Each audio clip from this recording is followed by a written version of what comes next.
So let us begin with the thing. What brings you to Auroville now?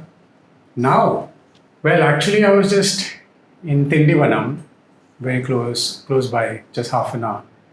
And then that's it. Some inner calling told me come here, and that's what I popped up here. So what is it that occupies you with Auroville? What is your relationship to Auroville? Well, this is something even my parents have been asking me. Why Auroville all the time? Auroville, Auroville. I don't know. I think I'm just like bitten by the Auroville bug, so to speak.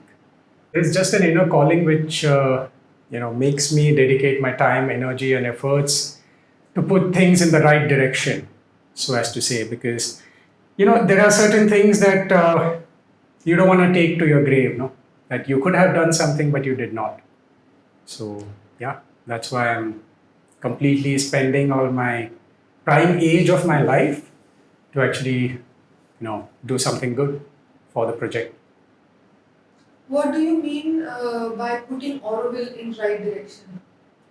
Well, Auroville is a dream, okay, as envisioned by the mother. But what is happening here is not actually anywhere close to whatever the charter says or whatever the mother envisioned. So, yeah, this would probably be my biggest gift to the divine. And yeah, that's exactly what it is. Of talking cryptic, why don't we come to a straight talk? I Yeah. would really like you to tell me, lay for me or for us the context of today. I mean, this visit of yours is special because this visit of yours coincides with a suspension of an undersecretary. So I would like you to put your visit. I would like you to put in context or refer to the current events of Auroville and your visit in that context. Well, yeah. A lot of people think that I've come here with a mission, but I have not actually come here with a mission, and that is reality.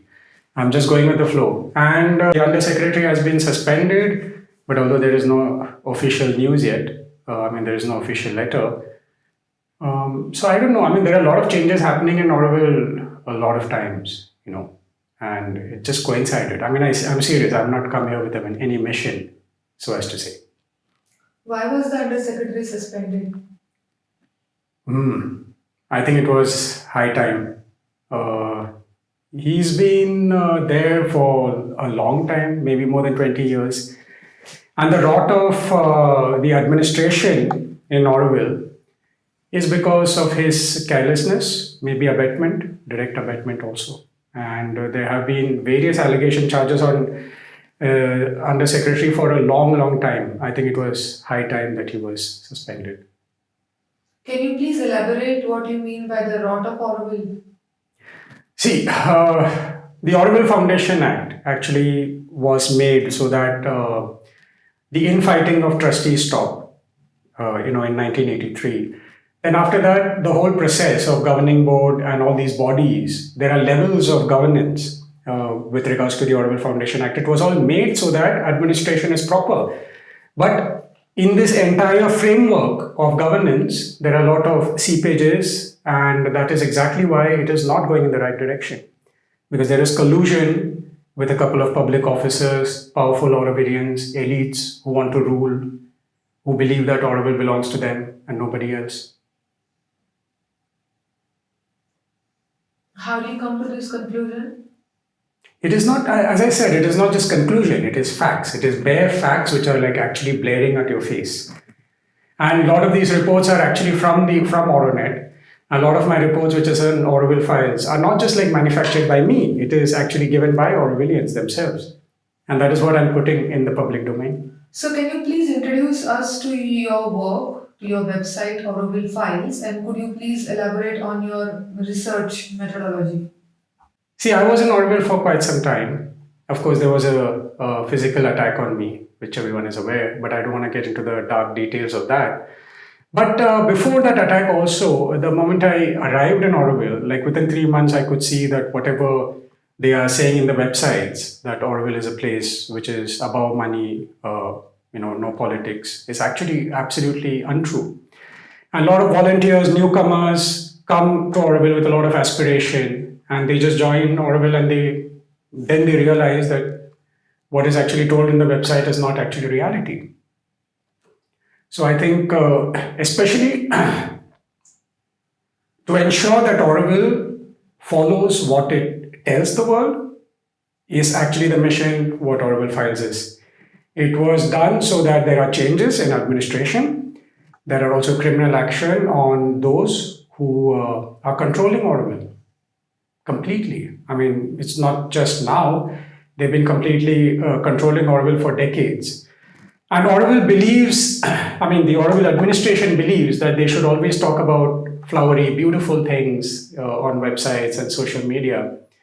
And and because of that, they just want to bury skeletons under the closet.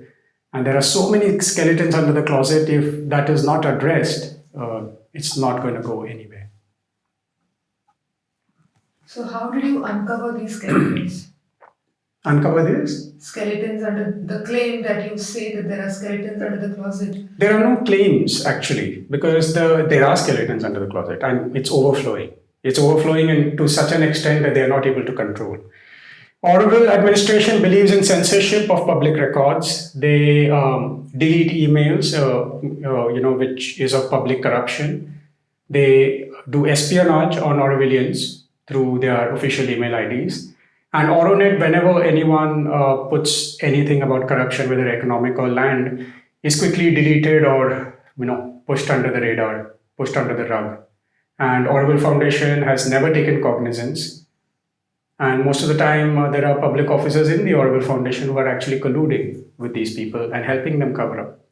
Whereas it is their duty to ensure that administration and law and order is maintained in this place. When we talk about land mafia offenses, economic offenses, etc., all this information were given to me by people in key positions in Auroville. And they were the ones who actually helped me in various stages of my investigation. Not only did they help me, but also the divine also intervened in various times. Otherwise, putting so much of a great institution, which is under UNESCO and the government of India, in public domain is almost an impossible task. Because a lot of people have tried to talk about this, but they have been shut down, or their videos have been deleted, or they've been transferred, whether it's a public officer or a journalist. So somehow I've survived so far is just because of divine grace and because of various Aurovilians who want change.